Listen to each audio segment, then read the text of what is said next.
are the rainforests of the ocean. They provide habitats for a large variety of organisms. These organisms rely on corals as a source of food and shelter. Coral reefs are one of the most diverse and productive communities on Earth. Yet they are also one of the most delicate.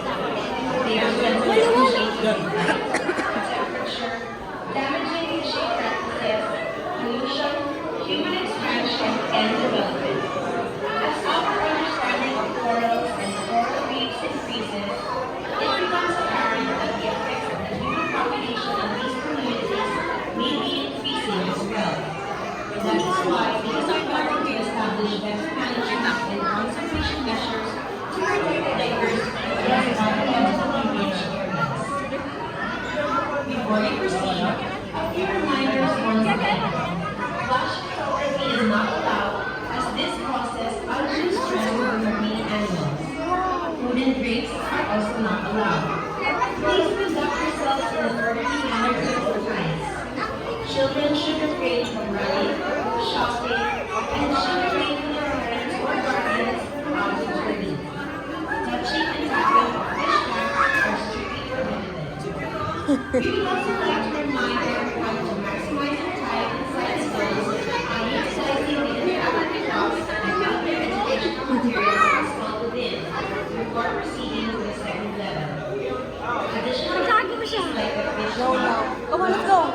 Let's go. pencil art table are Depa, depa. at the second floor. Exit is after the souvenir shop, also located on the second level. We hope everyone is having a great experience. Welcome to Bacoor.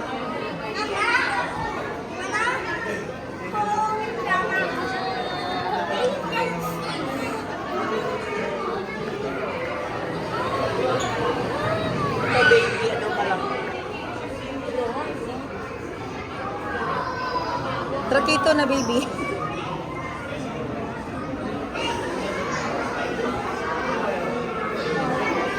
What is in here? Saan na Shane?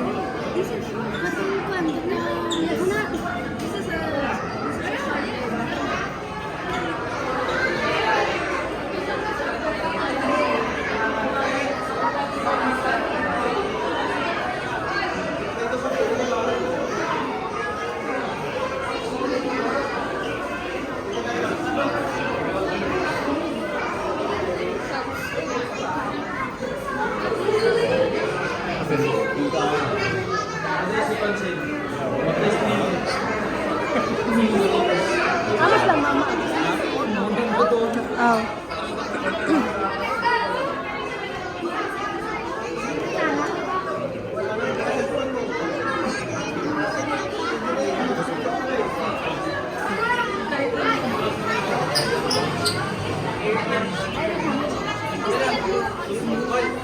Shin.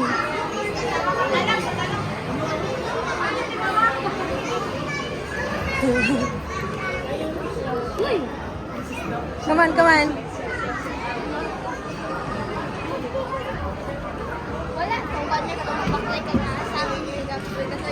Naa dito. Pa! Kamali mong sinda. Dito.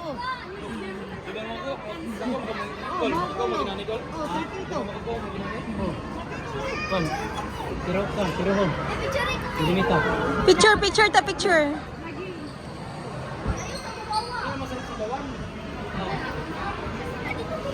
Yan, Yan!